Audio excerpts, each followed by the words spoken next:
देखिए बच्चों, क्वेश्चन 1 का सी, ठीक है। अब इसमें क्या कह रहा है, ये आपके सामने पैरेललोग्राम है। पैरेललोग्राम का हमें एरिया फाइंड करना है, ठीक है।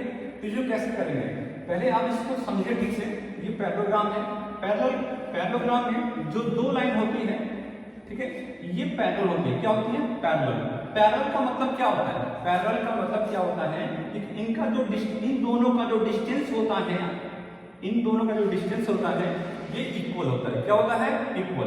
कहीं से भी आप इनका डिस्टेंस नापेंगे, आप डिस्टेंस इनकी नापेंगे, इनके बीच की जो दूरी नापेंगे आप, तो इक्वल होगा।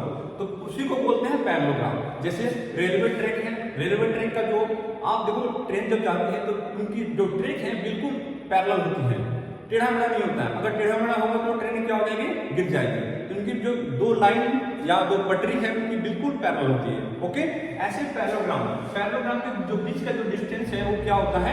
इक्वल होता है। तो इनकी दूरी कहीं से भी नापेंगे, इन दोनों की जो दूरी है ये यहाँ से भी नापेंगे, यहाँ से भी नापेंगे, तो ये 3.5 ही मिलेगा। क्या मिलेगा? 3.5 ही मिलेगा। ठीक है, समझ में आया बात को? ये 3.5 ही मिलेगा।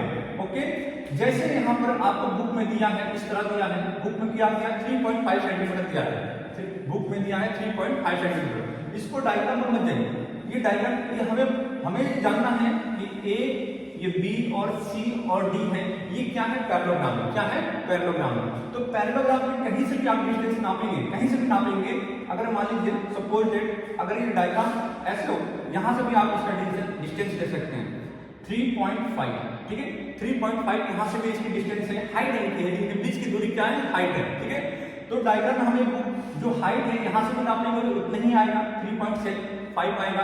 कहीं से भी इन दोनों के बीच की दूरी नापेंगे तो कितना आएगा? 3.5 सेंटीमीटर ही आएगा, ठीक है।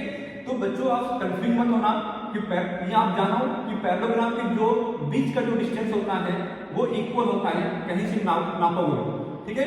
क्यों होता है? क्योंकि इसके बीच की जो दूरी होती है, क्योंकि ए बी और बी सी आपस में पैरेलल है। क्यों है? आपस में पैरेलल है।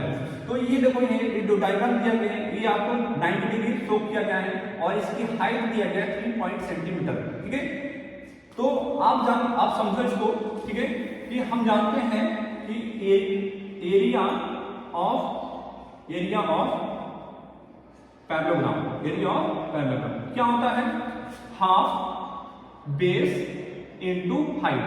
ये किसका फॉर्मूला है? एरिया। ये ट्रायंगल का एरिया है।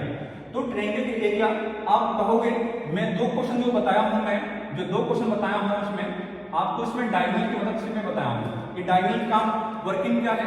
ये डायगोनल दो भागों में डिवाइड करता है। ये डायगोनल दो भागों में डिवाइड करता है, ठीक है। ऐसे ही ये हाइट जो है ना, हाइट, इसकी जो हाइट है, जरूरी नहीं कि हाइट यहीं से नापेंगे, हाइट यहाँ से भी नाप सकते हैं। कहाँ से नाप सकते हैं? आपको यहाँ से भी नाप सकते हैं। जब हाइट यहाँ से नापेंगे तो इनका इसमें दो आपको क्या मिलेंगे? इसमें आपको दो ट्रायंगल बन सकते हैं, ठीक है, दो रेक्टेंगल बन सकते हैं इसमें, ठीक है। तो इसलिए देखो यहाँ पर हमें एक फॉर्मूला याद करना है, किसका? Half base into height. किसका फॉर्मूला है? एरिया ऑफ ट्रायंगल का। तो इसमें कितने हिस्से हैं? दो हिस्से हैं इसमें, ठीक है। इसमें कितने हिस्से बनेंगे? दो हिस्से बनेंगे।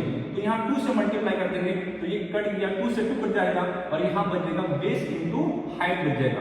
तो बेस कितना है हमारा? 2.5 सेंटीमीटर और हाइट कितना है आपका? 3.5 सेंटीमीटर, ठीक है।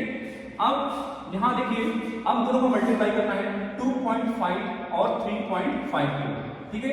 आप कैसे मल्टीप्लाई? आप देखिए 5 क्या? 25, 5 टू 10 और 12, ओके। 3 5 15, ठीक है। 3 टू 6 और 7, 5 7 8। यहाँ पर देखो, यहाँ पर ये एक नंबर बाद दशमलव लगा है, यहाँ एक नंबर बाद दशमलव लगा है। तो कितने दशमलव हैं आपके? 2 हैं। तो 2 नंबर बाद आप दशमलव लगा सकते हैं। तो यहाँ पर 8.75 और सेंटीमीटर क्या हो गया? यहाँ पर सेंटीमीटर स्क्वायर हो गया। Okay, thank you.